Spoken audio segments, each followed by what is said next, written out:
মঙ্গলবার সকাল 11টায় কদমতলা ব্লক কংগ্রেসের উদ্যোগে থানার সামনে রাস্তা অবরোধ করে বিক্ষোভ প্রদর্শন করেন কংগ্রেস কর্মী ও সমর্থকরা। দুষ্কৃতিকারীদের দ্বারা কংগ্রেস কর্মীদের উপর আক্রমণ এবং রাতের অন্ধকারে এক কংগ্রেস সমর্থকের গোদামে অগ্নিসংযোগের প্রতিবাদী কর্মসূচি পালন করা হয় বলে জানিয়েছেন কংগ্রেস নেতৃত্ব।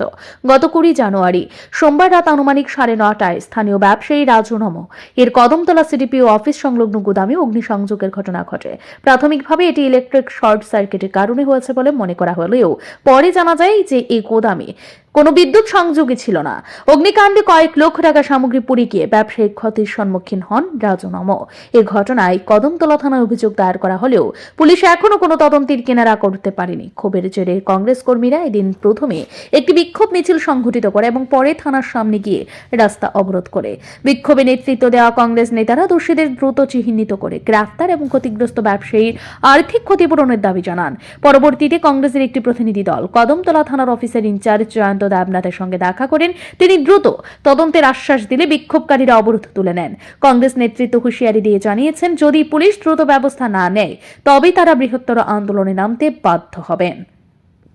কদমতলা ব্লক এসসি ডিপার্টমেন্টের চেয়ারম্যান তথা প্রাক্তন প্রধান গৌরাঙ্গ নমর ছেলে, আমাদের জেলা যুব কংগ্রেসের সদস্য রাজু নম, হঠাৎ করে আজকে থেকে 3-4 দিন আগে রাত্রে ওর গুদামে আগুন জ্বালিয়ে দেওয়া হয়েছে, অথচ গুদামে কোনো বিদ্যুৎ সংযোগও নেই। সম্পূর্ণভাবে আমরা বলবো এই সরকারের দুষ্কৃতিকারীদের হাতে শুধু কংগ্রেস করার অপরাধে তার গুদামটা জ্বালিয়ে দেওয়া হয়েছে। গুদামে কম করেও অন্তত 12 থেকে 14 লক্ষ টাকার জিনিসপত্র ছিল। আমরা পুলিশের সঙ্গে দেখা করে কথা বলেছিলাম এর আগে, যাতে এই আগুন জ্বালিয়ে দেওয়ার গুদাম জ্বালিয়ে দেওয়ার তদন্ত যাতে সঠিকভাবে করা হয়, কিন্তু পুলিশ খুব নীরব ছিল। আমরা তার প্রতিবাদে আজকে আমরা থানা ঘেরাও করতে এসেছি। যদিও এখানে বড়বাবু এই সময়ে ছিলেন না, উনি ট্রেনিংয়ে বাইরে ছিলেন।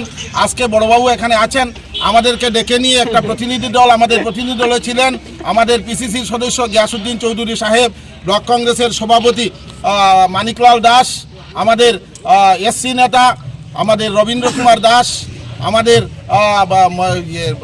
ব্লক মণ্ডলকে ফুলবড়ি মণ্ডলের সভাপতি মনসুর আলী, যুব কংগ্রেস সভাপতি দিলওয়ার হোসেন, আমাদের ব্লক কংগ্রেসের ওয়ার্কিং কমিটির সভাপতি সায়েদ আলী সহ আমরা কংগ্রেসের নেতৃবৃন্দরা আমরা বড়বাবুর সঙ্গে কথা বলার পর বড়বাবু আমাদেরকে আশ্বস্ত করেছেন উনি সঠিক তদন্ত করে আইনি ব্যবস্থা গ্রহণ করবেন।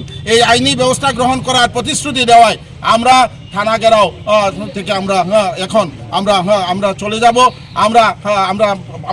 আমরা বিশ্বাস যে বড়বাবু আইনি ব্যবস্থা গ্রহণ করবেন এবং আর যাতে কোনোভাবেই কংগ্রেস করার অপরাধে কোনো গুদাম না জ্বলে, কোনো দোকান না জ্বলে, কোনো বাড়ি না জ্বলে, এটা আমরা বড়বাবুকে বলে এসেছি।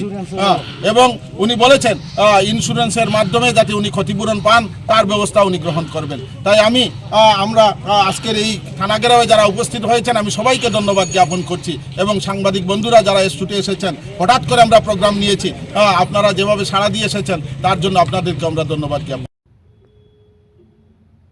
এই ঘটনার পর কদমতলা এলাকায় চরম উত্তেজনা বিরাজ করছে। সাধারণ মানুষ পুলিশের তদন্তের উপর নজর রাখছে। ব্যুরো রিপোর্ট, ঋদ্ধি নেটওয়ার্ক।